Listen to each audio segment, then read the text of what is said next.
अस्सलाम वालेकुम। Don editorial के टॉपिक पुलिस किलिंग्स को लेकर मैं आपके साथ हाजिर हूँ। चलिए इसे शुरू करते हैं। To do away with the menace of extra judicial killings carried out by law enforcement officials in the country. To do away with का मतलब है किसी चीज़ को ख़त्म कर देना, एंड पर पहुँचा देना। menace का मतलब है कि उस किसी चीज़ से नुकसान हो रहा हो, और एक्स्ट्रा जुडिशल किलिंग्स, तो इस पूरे लाइन का मतलब है कि जो एक्स्ट्रा जुडिशल किलिंग से नुकसान पहुंच रहा है लोगों को, जो कि लॉ इन्फोर्समेंट ऑफिशियल्स करते हैं, extra judicial killings in the country, इसको ख़त्म किया जाए। It is essential that the institutions concern, ये उन इंस्टीट्यूशंस के लिए ज़रूरी है जो कि एक्स्ट्रा जुडिशल किलिंग से वाबस्ता हैं, जुड़े हुए हैं। उनमें कौन कौन से इंस्टीट्यूशन से? The police hierarchy itself, police के जो हायर ऑफिशियल से, हायरार्की मतलब higher officials. The courts and the administrations, courts जो हैं, अदालतें, ये दो इदारे हैं जो एक्स्ट्रा जुडिशल किलिंग से कंसर्न है। तो इनके लिए कुछ बात आगे लिखी है। Send out a clear message that there will be a consequence for this crime. Consequence का मतलब है अनप्लेजेंट रिजल्ट, जो रिजल्ट अच्छा ना हो। तो ये इन लोगों के लिए, पुलिस के लिए और कोर्ट्स के लिए ये ज़रूरी है कि वो बिल्कुल क्लियर मैसेज दें कि एक्स्ट्रा जुडिशल किलिंग का जो क्राइम है, इसके लिए कोई माफ़ी नहीं है, इसके जो रिज़ल्ट होंगे वो बहुत ख़राब होंगे। इन this regard, while hearing an appeal on Monday, a Sindh High Court bench ordered the registration of a case against 5 policemen for the murder of 2 men in an alleged encounter in Karachi's Sarjani town area last year. और इन this regard, और इसी हवाले से, यानी कि extra judicial killings के हवाले से, सिंध हाई कोर्ट में एक हियरिंग हुई मंडे को, जिस हेयरिंग के बाद ये ऑर्डर दिया गया कि केस जो है वो फाइल किया जाए 5 पुलिस वालों के ख़िलाफ़, जो कि अलेज्ड का काफ़ी बार पहले भी लफ्ज़ आया है। अलेज्ड का मतलब है मुबैना तौर पर। 5 पुलिस वालों के ख़िलाफ़ जो जिन्होंने 2 लोगों को मुबैना मुकाबले में कराची में सरजानी टाउन के एरिया में पिछले साल मार दिया था। Court set aside the conviction of the appellant while observing that there were loopholes in the prosecution's story and mentioning that a policeman had murdered the 2 men in question under the cover of an encounter। पहला इसमें मुश्किल word जो है वो है conviction. Conviction निकला convicted, यानी कि मुजरिम जिसके ऊपर जुल्म साबित हो गया हो। अपेलेंट का मतलब होता है कि फिर उसके बाद किसी हायर कोर्ट से रुजू करना इंसाफ के लिए। फिर उसके बाद इसी लाइन में एक वर्ड है लूप होल्स। लूप होल्स का मतलब होता है कि कानून से बचने के लिए कोई सूरत निकालना। फिर उसके बाद है प्रोसिक्यूशन। प्रोसिक्यूशन का मतलब है तहकीकात करना, रिमांड में लेना। तो इस लाइन का मतलब है जब हायर कोर्ट से रुजू किया गया तो उसमें कोर्ट ने जो इसके फ़ैसले थे या स्टोरी थी, इसको साइड में रखा और देखा कि इसमें जो स्टोरी है प्रोसिक्यूशन की, और इस बात पे गौर किया कि पुलिस वालों ने कि 2 बंदों को कत्ल कर दिया है एनकाउंटर की आड़ में। Fortunately this dubious method is used by law enforcers across the country. लेकिन ड्यूबियस इससे पिछले एडिटोरियल में भी आया था, जिसका मतलब है डाउटफुल। तो ये जो डाउटफुल मेथड है, ये काफ़ी अरसे से लॉ इन्फोर्सर्स जो हैं वो यूज़ कर रहे हैं पूरे मुल्क में, mainly because the criminal justice system has failed. कुछ ये सोच के करते हैं कि जो है हम पकड़ लेंगे, आगे अदालत में जाएंगे और फिर छूट जाएंगे, फिर आगे बड़े क्राइम भी करेंगे।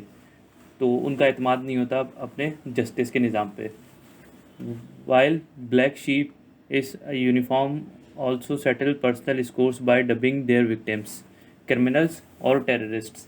लेकिन इनके साथ कुछ ऐसे काली भेड़िए भी होते हैं जो अपने यूनिफॉर्म के, अपनी वर्दी का गलत इस्तेमाल करते हैं और अपने पर्सनल स्कोर्स के लिए, अपने ज़ाती इख्तलाफात की बुनियाद पर किसी के ऊपर भी डबिंग मतलब चेंज कर देना या लेबल लगा देना। तो डबिंग करना विक्टिम्स को, कि उन मतलब किसी भी इंसान को पकड़ के उसको टेररिस्ट बना देना या किसी भी किस्म का क्रिमिनल बना देना, and thereafter murdering them, और फिर उसके बाद उनको मर्डर कर देना और उससे इनकाउंटर का नाम दे देना। Perhaps the most well known case in this regard has been the Naqeebullah Mehsud affair. इनमें जो सबसे ज़्यादा मशहूर केस जो है वो है नकीबुल्ला महसूद का, in which former cop Rao Anwar and a host of other policeman working under him have been accused of murdering young men from Waziristan and a number of others in a fake encounter in Karachi while claiming that the victims were militants working for terrorist outfits. इसमें एक difficult word है एक्यूज़ड। एक्यूज़ड का मतलब होता है कि इल्ज़ाम लगा देना। इसमें ये कह रहे हैं कि नकीबुल्ला महसूद का जो केस था एक्स्ट्रा जुडिशल किलिंग्स में, वो सबसे ज़्यादा मशहूर होने वाला केस है, जिसमें जो एक पुलिस वाला था राव अनवर, उसने और उसकी जो टीम थी पुलिस वालों की, इन्होंने एक वज़ीरिस्तान के जो नकीबुल्ला महसूद था इसको फेक इनकाउंटर में कत्ल कर दिया था कराची में, और ये जाहिर किया था कि ये जो है टेररिस्ट के लिए काम कर रहा है और मिलिटेंट है। मिलिटेंट का मतलब है जंगजू, ये लड़ने वाला। Fake encounters and the associated murders of innocent people are to be done away with। ये दोबारा अवे विथ का लफ्ज़ आया है कि फेक एनकाउंटर्स जिससे मासूम लोगों की जाने जाती हैं, वो to be done away with, जो पहला वर्ड आया था वही दोबारा यहाँ पे रिपीट हुआ है कि इसको ख़त्म होना चाहिए। Those men in uniform who resort to such criminal practices must be punished. वो लोग जो यूनिफॉर्म में यानी अपनी वर्दी का फ़ायदा उठाते हुए, रिजॉर्ट का पहले भी पिछले एडिटोरियल में एक वर्ड काफ़ी बार रिपीट हुआ था, इसका मतलब होता है सहारा लेना। मतलब कि जो लोग अपनी वर्दी का नाजायज़ फ़ायदा उठाते हैं और इस तरीके की क्रिमिनल प्रैक्टिसेस करते हैं, एक्स्ट्रा जुडिशल किलिंग्स करते हैं, इनको सज़ा मिलनी चाहिए। The message must be clear, message बिल्कुल साफ़ होना चाहिए। Those who engage in these methods will not be able to get away with the crime. जो भी इस किस्म के क्राइम करेंगे, एक्स्ट्रा जुडिशल किलिंग्स करेंगे, उनको सज़ा मिलेगी, वो किसी भी रास्ते से छूट नहीं सकते, जो कि आज तक कभी हुआ नहीं है, कभी सज़ा मिली नहीं है। वो किसी न किसी रास्ते से, जैसे कि इसमें एक वर्ड आया था लूप होल्स, लूप होल्स के ज़रिए निकल जाते हैं। तो ये क्लियर मैसेज होना चाहिए कि वो निकल नहीं सकते। Of course this is easier said than done. जाहिर है ये करना मुश्किल है और सिर्फ बोलना आसान है। As police forces across the country have been known to boast encounter specialists within their rank who have earned considerable infamy for taking the law into their own hands। infamy का मतलब होता है कि किसी एक वजह से बदनाम होना या उसी बदनामी की वजह से जाने जाना। और बोस्ट का मतलब होता है कोई चीज़ जो आपको फ़ख्र महसूस करवाए। और जाहिर है पुलिस फोर्स में इनकाउंटर स्पेशलिस्ट होना फ़ख्र का बाइस समझा जाता है, और इसी वजह से पुलिस फोर्स जो है वो ज़्यादा बदनाम भी है कि वो इनकाउंटर कर देती है या लोग अपने आप को सेफ़ फील नहीं करते इनके साथ। लेकिन पुलिस में जो ये बात है इनकाउंटर करना, ये एक फ़ख्र का बाइस समझा जाता है, लेकिन मुल्क के लिए उतनी ही ख़राब बात है।